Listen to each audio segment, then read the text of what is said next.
लोग देखते हैं कि जूते पहनकर खाना खा रहे होते हैं या खड़े होकर जल्दी जल्दी में खाना खाकर निकल जाते हैं।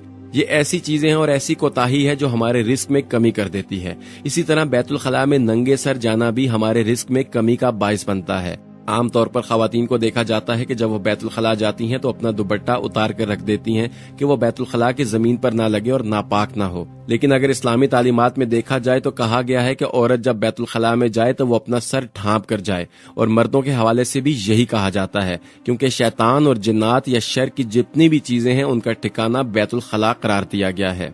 इसलिए नंगे सर बैतुल खला ना जाया जाए। ऐसा करना भी आपके रिस्क में कमी करता है। मेहमान को अपने ऊपर बोझ समझना भी रिस्क में कमी की वजह बनता है। इसके अलावा जब कोई खाना खाता है तो वो बिस्मिल्लाह नहीं पढ़ता और खास तौर पर बगैर हाथ धोए खाना खा लेता है, तो ये आदत भी रिस्क में कमी की वजह बनती है। इसीलिए जब भी खाना खाएं तो अल्लाह का नाम लेकर उसको शुरू करें। इसी तरह हम देखते हैं कि जब खाना खाया जाता है तो उसको अच्छी तरह से साफ नहीं किया जाता, यानी बर्तन में कोई चीज छोड़ दी जाती है जो कि खाने का ज़िया है, और उसका जाया करना अल्लाह ताला को कभी पसंद नहीं। जो लोग ऐसा करते हैं उनके रिस्क में कमी लिखी जाती है।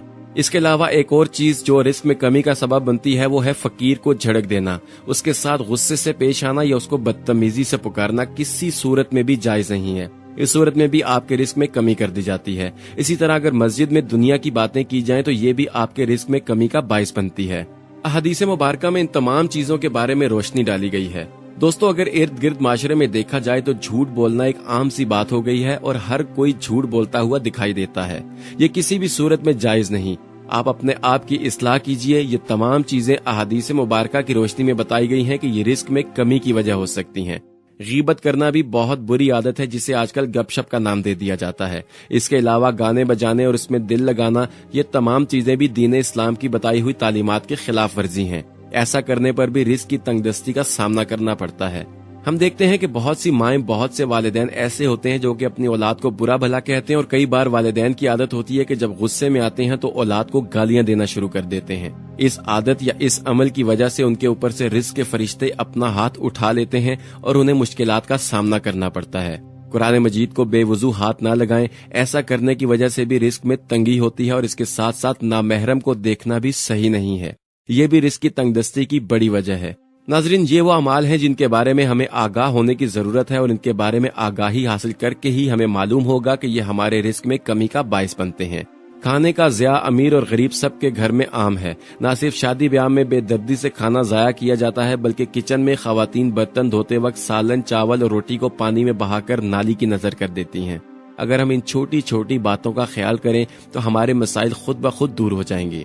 इसके अलावा ख्वातीन हज़रात, हम आपको बताते चलें कि तंगदस्ती के असबाब में खाना खाते वक्त हाथ ना धोना, अंधेरे में या दरवाजे में बैठकर खाना खाना, गुस्ल की हाजत हो लेकिन उस वक्त खाना खा लेना, और सोने की चारपाई यानी बिस्तर पर बगैर दस्तरखान के खाना खाना भी है। दांत से रोटी को कुतरना, जिस बर्तन में खाना खाया उसमें हाथ धोना और बचे हुए खाने को इसी तरह छोड़ देना, ये तमाम वजूहात हैं जिन पर हमें गौर व फिक्र करने की जरूरत है। जब हम इन पर गौर व फिक्र करेंगे तो हमारी तमाम मुश्किलात दूर होती जाएंगी और हम दुनिया और आखिरत दोनों में कामयाबी हासिल कर लेंगे। और आखिर में मेरे प्यारे दोस्तों, अक्सर लोग रिस्क को सिर्फ मादियात तक महदूद समझते हैं, जबकि फजर के वक्त बगैर अलार्म के किसी के कहने पर गहरी नींद से उठना रिस्क है। इसलिए कि बहुत सारे अफराद नहीं उठ सकते। मुश्किलात और मसाइब के साथ मुकाबला करने के लिए खुदा की तरफ से दिया हुआ सब्र रिस्क है। अगर कोई वालिद को मोहब्बत और एहतराम के साथ एक गिलास पानी दे देता है तो नेकी का ये अमल भी रिस्क है। ऐसे दोस्त का मिलना जो तुम्हें बेहयाई, नाम नेहाद, सकाफती डांस वगैरह जैसे आलूदगियों से दूर रखे, खुदा की तरफ से रिस्क है। बाज औकात नमाज के दौरान इंसान की फिक्र कहीं और चली जाती है, लेकिन अचानक इंसान खुदा की तरफ तवज्जो कर देता है और खुजू और खुशू के साथ नमाज पढ़ने लगता है, तो ये भी खुदा की तरफ से रिस्क है। लिहाजा जब भी रिस्क के लिए दुआ करना तो अपनी दुआ को कागज के चंद टुकड़ों तक महदूद न समझना, बल्कि ये चीजें भी रिस्क हैं और हकीकी रिस्क भी यही है। और हाँ, ये बात भी इंसान के जहन में होनी चाहिए कि गुनाह इंसान की मादी और मानवी रिस्क को नाबूद कर देता है। अल्लाह ताला से दुआ है कि अल्लाह ताला हमें इस पर अमल करने की तौफीक अता फरमाए और हमारे माल में बरकत अता फरमाए। आमीन। दोस्तों, अगर आपको आज की हमारी वीडियो पसंद आई हो तो इसे फेसबुक और व्हाट्सएप पर अपने दोस्तों के साथ शेयर करें। इसमें हमने आपको बताया कि कौन से असबाब हैं जो कि तंगदस्ती की वजूहात बनते हैं। इन पर हमें गौर व फिक्र करने की जरूरत है। इसके अलावा कमेंट करके हमें अपनी राय से आगाह जरूर करें और लोगों की इस्लाह करने में हमारा साथ दें, ताकि कोई हमारी और आपकी वजह से नेकी का रास्ता इख्तियार कर ले। इजाजत दीजिएगा। अपना और गिरदोनवाह के तमाम लोगों का बहुत ख्याल रखिएगा। अल्लाह हाफिज।